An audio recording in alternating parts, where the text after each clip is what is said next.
नमस्कार, आप देख रहे हैं डीएनपी इंडिया। मैं आपके साथ हूं विशाल पांडे। देश में कोरोना के मामले तो घट रहे हैं लगातार, लेकिन मौतों का जो आंकड़ा है वो लगातार तेजी से बढ़ रहा है। जी हां, आज हम बात करें 24 घंटों के भीतर की, तो लगभग 4629 के आसपास जो लोग हैं उन्होंने अपनी कोरोना से जान गंवा दी। और इससे बचने का एक ही मात्र उपाय है, वो है कोरोना का टीका, यानी कोरोना का vaccine.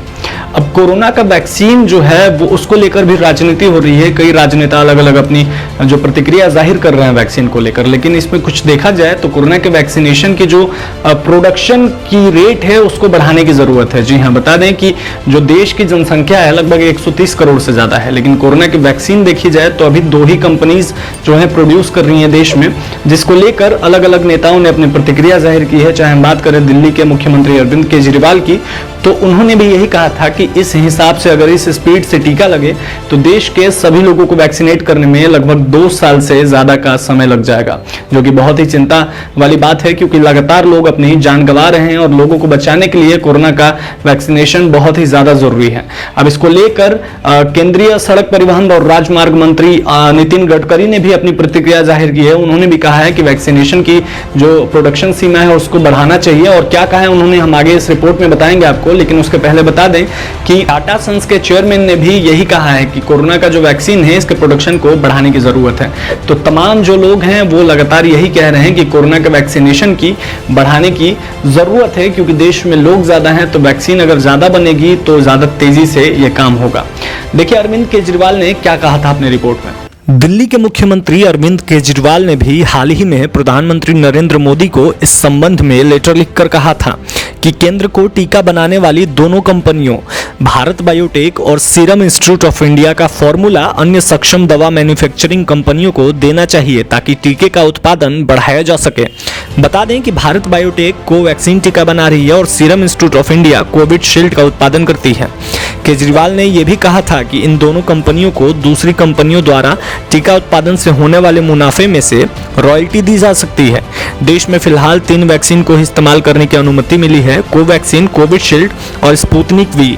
Doctor Reddy's lab Sputnik V का रूस से आयात कर रही है। फिलहाल देश में इसकी उपलब्धता व्यापक स्तर पर नहीं है। अब केंद्रीय सड़क परिवहन और राजमार्ग मंत्री नितिन गडकरी ने भी यही कहा है कि कोरोना के वैक्सीनेशन को बढ़ाने की जरूरत है। अलग अलग कंपनियों को हम देने पर विचार करेंगे। जिस तरीके से कोरोना के मामले देश में कम हो रहे हैं ये वाकई अच्छी बात है, लेकिन जो मौतों का तादाद बढ़ रहा है ये चिंताजनक है।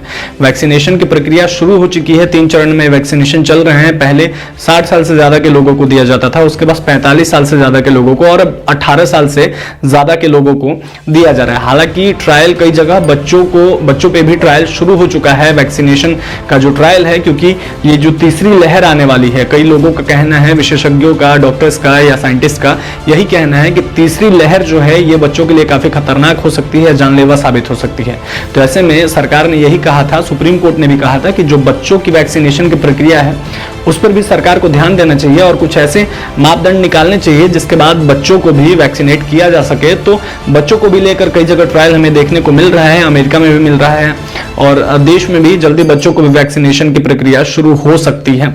आपको बता दें नितिन गडकरी ने क्या कहा था वैक्सीनेशन को लेकर, सुनिए इस रिपोर्ट में। केंद्रीय मंत्री नितिन गडकरी ने मंगलवार को सुझाव दिया कि कोरोना वैक्सीन का उत्पादन बढ़ाने के लिए कुछ और दवा कंपनियों को उत्पादन का लाइसेंस दिया जाना चाहिए। उन्होंने कहा अगर वैक्सीन की आपूर्ति के मुकाबले उसकी मांग ज्यादा हो रही है तो इससे समस्या खड़ी होगी, इसलिए एक कंपनी के बजाय 10 कंपनियों को वैक्सीन का उत्पादन करने के लिए लाइसेंस दिया जाना चाहिए। इसके लिए वैक्सीन का मूल पेटेंट धारक कंपनी को दूसरी कंपनियों द्वारा 10% रॉयल्टी का भुगतान किया जाना चाहिए। गडकरी ने कहा हर राज्य में 2-3 लैब है। मेरी जानकारी है कि उनके पास क्षमता भी है और उनके पास इंफ्रास्ट्रक्चर भी है। उनको फॉर्मूला देकर कोऑर्डिनेशन कराया जा सकता है। मुझे लगता है ये 15-20 दिनों में किया जा सकता है।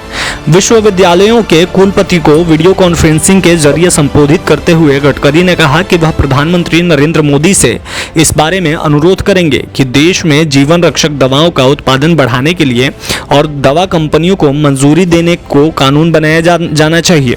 सड़क परिवहन और राजमार्ग मंत्री गडकरी ने कहा कि भारत को अभी भी दवाओं के लिए कच्चा माल विदेशों से मंगाना पड़ता है।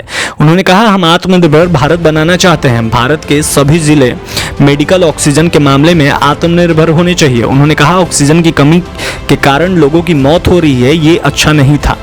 उन्होंने कहा कि देश का स्वास्थ्य क्षेत्र इस समय गहरे संकट से गुजर रहा है। महामारी के दौरान हमें सकारात्मक रुख रखते हुए आत्मविश्वास को बनाए रखना चाहिए। बाकी तमाम अपडेट्स के लिए देखते रहिए ADN इंडिया और जागरूक करिए कोरोना वैक्सीनेशन को लेकर। अगर आपके अंदर कोई डर है तो आपको बता दें, पूरा 100% सेफ है कोरोना का वैक्सीनेशन। जरूर लगवाएं, रजिस्ट्रेशन करें और लगवाएं, क्योंकि यही एकमात्र उपाय है। तमाम अपडेट्स के लिए देखते रहिए और चैनल सब्सक्राइब नहीं किया है तो जरूर करें। धन्यवाद।